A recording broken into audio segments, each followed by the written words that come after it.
দীর্ঘ অপেক্ষার পর ওয়েস্ট ইন্ডিজের মাটিতে জয় পেয়েছে টাইগাররা। অ্যান্টিগাতে প্রথম ম্যাচে না পারলেও জ্যামাইকায় কিংস্টন টেস্টে তাইজুল ইসলামের ঘূর্ণিতে ক্যারিবিয়ানদের ১১০ রানে হারিয়েছে লাল সবুজের প্রতিনিধিরা। বাংলাদেশের দেয়া ২৮৭ রানের টার্গেটে ১৮৫ রানেই গুটিয়ে যায় ওয়েস্ট ইন্ডিজ। ১০১ রানের জয়ে ১-১ সমতায় টেস্ট সিরিজ শেষ করেছে মেহেদী হাসান মিরাজের দল। সেই সঙ্গে ঘুচল ১৫ বছর আর ৭ টেস্ট পর আবার ওয়েস্ট ইন্ডিজের মাটিতে টেস্ট জয়ের দীর্ঘ অপেক্ষাও।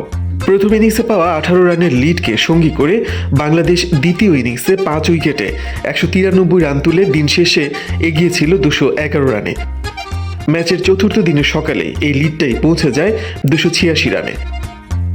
আর সেটি দারুণভাবে কাজে লাগিয়েছেন মাহাতি স্পিনার তাইজুল ইসলাম, সঙ্গ দিয়েছেন ৩ পেসার তাসকিন আহমেদ, নাহিদ রানা ও হাসান মাহমুদ।